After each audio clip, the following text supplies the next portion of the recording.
I wasn't threatening anyone. I was really upset by what you and your friends did. I said I would forgive everything if you paid for a meal. So just leave your wallet and go. I realized later that your apology was fake. Both Olivia and Scott had that mocking look on their faces. They planned this from the start. We just sighed as we watched them rant. Just leave your wallet and go. You know what will happen if you talk, they said. Scott is higher up than Larry at work. I just smiled at their words. If they were going to be like that, I wasn't going to hold back. Are you sure about this? You'll regret it, I warned them. They thought I was joking and just laughed it off, saying they didn't care. I put my wallet on the table, and they thanked me mockingly, saying they'd give it to Larry later as a treat. Larry was furious, but I calmed him down and we left, ignoring them. Soon after, we took action and made sure they would regret their actions. I'm Laura. I live a peaceful life with my husband, Larry, and our son, Frank. Larry and I met in college and started talking more when we worked on group projects together. We shared hobbies and began dating soon after. We got married 5 years after graduating. A few years later, we had our son. Larry works in sales and is well respected at his company, though he had a tough start. He admires his father, who managed a company, and Larry wanted to follow in his footsteps in sales. I still get tough feedback, but I want to be like my dad. When Frank was born, my in-laws really helped us out. My mother-in-law went to cooking school and now works as a hostess at a famous restaurant. Her husband works with her, handling the business side. Their advice is always to do your best in whatever you're doing at that moment. I've always liked design. While working in administration, I used to draw for fun. This hobby became useful as I started taking freelance web design jobs. The projects got bigger over time. Then today, Larry came to me with an idea. Hey Laura, our company needs a designer. Want to try it? I really like your designs. It'll be busy, but I'll help you. What do you think? Your designs have a special warmth, he said. At first, I was unsure, but my father-in-law, who was visiting, agreed with Larry. With their encouragement, I decided to work on a design. Once I started, I was determined to do well. Larry and I worked together to come up with the best design.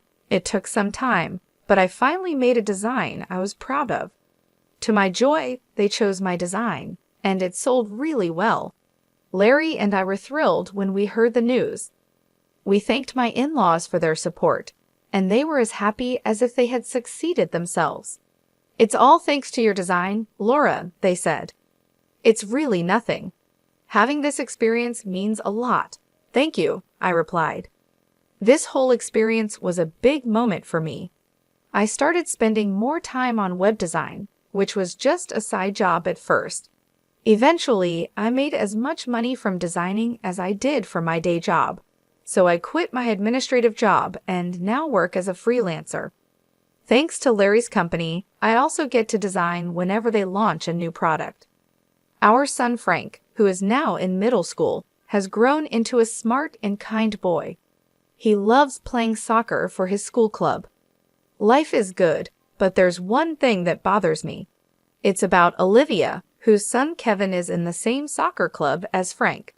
Frank and Kevin are great friends, and they even ended up in the same class this year and often spend weekends together. Frank talks about Kevin a lot. Kevin came over to our house once, and he was very polite. I was happy Frank had such a good friend. However, Olivia can be a bit too much sometimes. I first met her during the school's open house. It was obvious right away that she was Kevin's mom. Kevin, you are definitely Mama's pride and joy, she said. Mom, stop, it's embarrassing, Kevin replied. After the class, during the break, Olivia loudly exclaimed, making Kevin embarrassed. I thought she seemed like a loving mom, but that wasn't quite true. Really, Kevin is by far the best. The others just seemed to be playing around during their presentation, she said loudly. The room went quiet. Kevin looked annoyed and said, Didn't I tell you to stop? Everyone took their presentation seriously. I couldn't help but wonder if her comment was really appropriate. Soon after, the parents had to leave for another meeting and started to leave the classroom. Frank, you did well in your presentation. You have club activities today, right? I said, yeah. Frank replied, do your best. I'm going to make your favorite hamburger steak for dinner. Really? Awesome, Frank said happily. Before leaving the classroom, Frank talked to me, and the other kids told him he was lucky to be getting hamburger steak for dinner. I felt relieved seeing Frank handle the situation smoothly. At the parent-teacher meeting, we could sit anywhere, so I chose a corner seat. That's when Olivia approached and started talking to me. Aren't you Frank's mother? She asked suddenly. I was surprised by her directness, but she sat down next to me anyway. I wanted to meet you. I'm Olivia, she said. I felt a bit trapped but listened to her. I wondered how she knew I was Frank's mother since we hadn't met before. Seeing my confusion, she explained, you were talking about dinner with Frank earlier, right? That's how I knew. And calling hamburger steak a treat seems so laid back. I was taken aback by her comment about our dinner choice, especially since we just met. Frank loves hamburger steak, and I don't think it's your place to comment, I replied. She seemed displeased with my response. Well, that's true. My husband works at a major company, so he doesn't quite get the ordinary tastes, she said. When she asked where my husband worked, I didn't engage further and just brushed her off. Fortunately, the meeting started and we settled down. After the meeting, she asked if I wanted to grab some coffee. I tried to decline a few times, but she insisted, saying, come on, it's just some mom friends bonding. Besides, Kevin and Frank are good friends. I felt I had little choice and agreed. We exchanged contact information and went for coffee. During coffee, she talked a lot about her wealthy life and her husband. Since then, she invited me for coffee several times a month. Although our kids got along, I wasn't too happy about it but went along. One time when I declined, she hinted, you know, my husband knows a lot of people, even Frank's club coach. It felt like a subtle threat, so I maintained the reluctant friendship with Olivia. What shocked me further was finding out that Olivia's husband worked at the same company as Larry. I nearly spit out my drink in surprise when I found out Olivia's husband worked at the same major company as Larry. She had mentioned it was a major company, but never specified which one. I hadn't thought it would be Larry's company. I learned this when Olivia came to pick up Kevin from our house today. Kevin had been over to play, and I had planned to just meet Olivia at the door, but she came inside since the kids were still there. Isn't your husband working for XYZ Corporation, Laura? She asked. I nearly choked on my tea at her question. Seeing my shocked face, Olivia seemed pleased, and I had a bad feeling about where this was headed. Why? I asked. Because I saw a business card in your room with your husband's name on it and recognized the company name, she explained. Hold on, are you saying you just went into her room? I asked, shocked. No, I didn't mean to. I was just looking for the bathroom and happened to open the wrong door, she replied. I was relieved my sons weren't around to hear this. I had given Olivia directions to the restroom, so I truly thought she was lying. But I had only told her verbally, so I couldn't really push back too hard. Indeed, in Larry's room, he has business cards for work. I designed the business cards for Larry's company, so there are several different types, and he had some displayed under a desk protector. She must have seen those. Stunned and at a loss for words, Olivia approached and said, I really don't like you two. Her previously friendly demeanor had vanished, and her eyes were now sharp and piercing as she glared at me. Do you enjoy taking work away from other people's husbands? She accused. Excuse me, I replied, not understanding her implication. She threw out one last barb. Well, whatever. Just remember, I'm gonna make sure you regret this. I was speechless and later recounted everything to Larry. So Scott's wife is Laura's friend, he said, surprised. It seems so. It must be a coincidence, but she seemed to have some sort of grudge against us, I said. Who's this Scott guy? I wondered aloud. Larry took a deep breath and started explaining.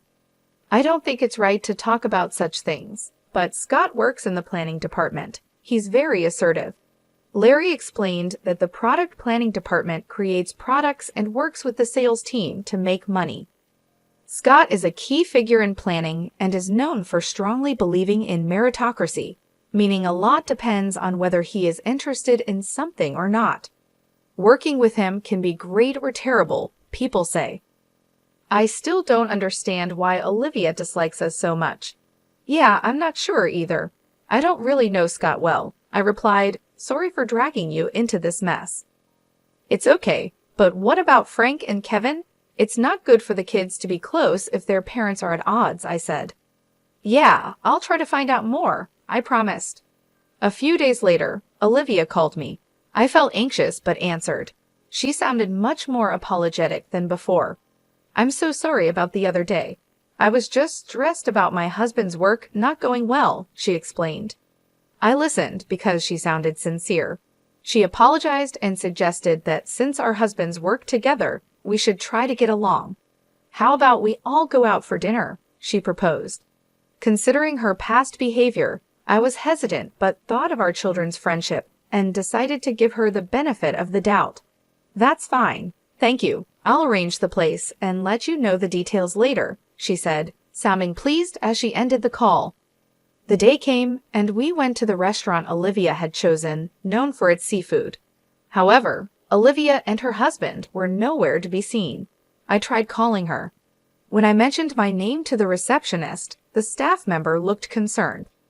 I was shocked when the receptionist told us, I'm sorry, but the reservation is only for 3 people. What? Larry and I were confused. What was going on? I asked the staff member to wait and immediately called Olivia. Hello, Olivia. The restaurant just told me the reservation is for 3 people, I said. She laughed and told us to wait a moment. Soon, Olivia and a man walked in. Larry recognized him. Scott, good to see you, he said. That's when I realized the man was Scott. Olivia and Scott were smiling broadly, which gave me a bad feeling. I'm sorry, I made a mistake with the reservation, Olivia said casually, which annoyed me. Then she said something even more shocking. Well, mistakes happen, but let's not waste the food, right? What are you getting at? I asked. Look, Larry, I'm soon going to be the head of the planning department. You're doing well in sales, but you're still a newbie. If you don't want things to go sour, you might want to listen to what I have to say, Scott said. Are you threatening us? I asked. It's not a threat, Olivia interjected. Laura and you have hurt me deeply. I'm offering you a way to make amends. Just leave your wallet and go. I realized then that the apology was indeed a lie. This was their intention from the start. We saw it as we watched them argue. Look, just leave your wallet and get out. By the way, you do know what will happen if you tell anyone about this, right? Scott's higher up than Larry, after all, Olivia said. At that, I couldn't help but smile. If they're playing it that way, there's no need to hold back anymore. All right, but are you guys sure about this? You're going to regret it, I said. They might have thought I was bluffing because the 3 burst into laughter. Like we care, they said. I took out my wallet and placed it on the table. Seeing that, the 3 sneered at me. We'll give Larry his wallet back later. Thanks for the treat, then, Olivia said. Larry looked furious and clenched his fists, but I calmed him down and we left the room, ignoring the 3. We quickly took action. They were the ones who were going to regret this. Yeah, can't let people who pull stunts like this go unpunished, I thought. Later, a call came in on my phone. Recognizing the number, I answered with a smile. Ah, Laura, looks like we're almost done here, I said. I handed the phone to Larry. After a quick talk, he hung up. Well, shall we go? Seems like things have heated up, Larry said, looking very upset. We went back to the restaurant Olivia had chosen. Once there, we asked a waiter to call the owner. Soon after, the landlady, who was also Larry's mom, hurried out. Thank you for your help. I'm sorry for the trouble, I said. It's fine. People like them need to be taught a lesson, she replied, looking as angry as Larry had been earlier. We were led to a room. As we opened the door slightly, a tense atmosphere was evident. Inside were Olivia, Scott, and some senior officials from Larry's company, including his father-in-law. Why had it come to this? The restaurant Olivia chose happened to be run by Larry's mom. We realized it as soon as Olivia told us to meet there. It was a coincidence, but since we were going there anyway, Larry decided to call his mom. It was revealed that Olivia had only booked for 3. We knew she hadn't made a reservation for 4, but played along anyway. Once we understood Olivia's intentions, we immediately reported it to Larry's mom. Being straightforward people, both Larry's mom and Larry reported it to his dad, which led to the current situation. "Scott, what's going on here?" a man asked Scott. "Well, Scott was flustered, understandably so. That man was Mr. Bryan from the planning department's top management. Next to him was someone from the sales department's upper echelon. I think my father-in-law might have called them over.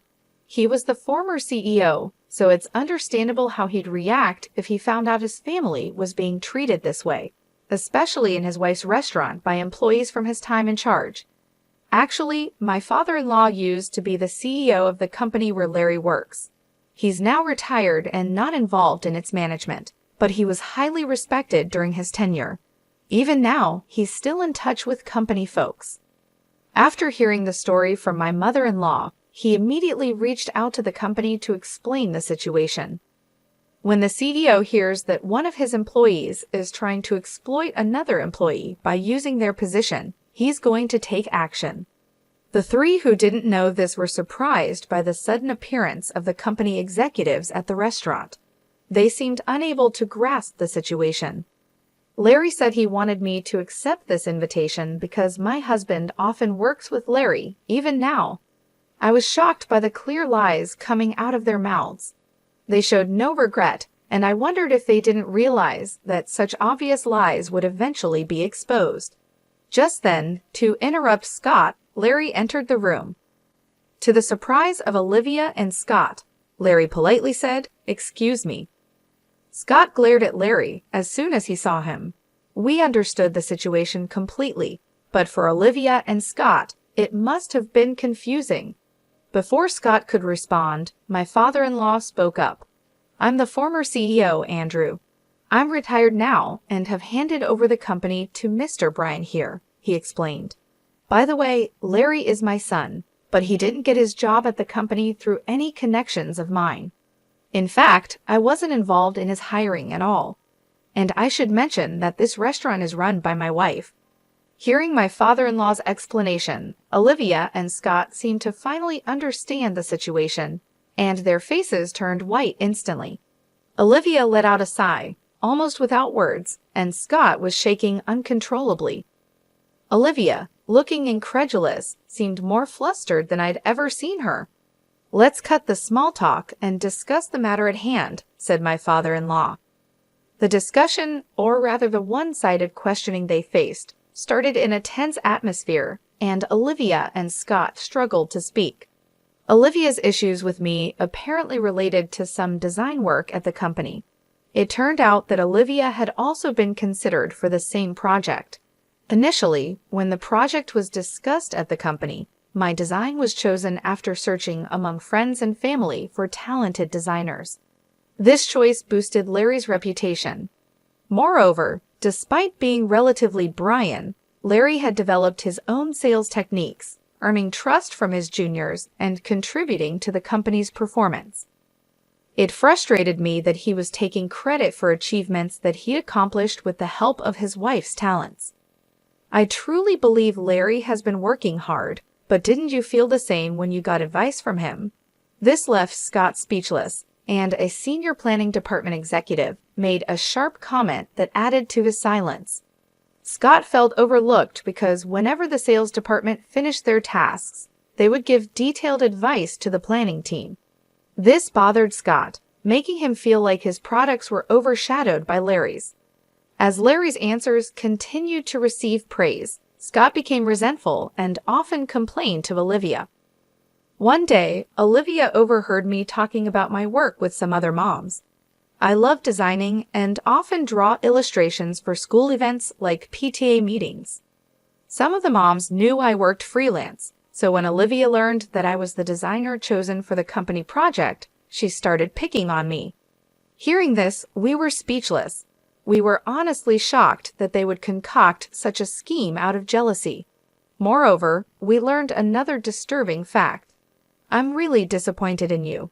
Please wait, I'm truly sorry about this, Scott pleaded, but Mr. Bryan coldly responded. I've heard from one of our planning department guys.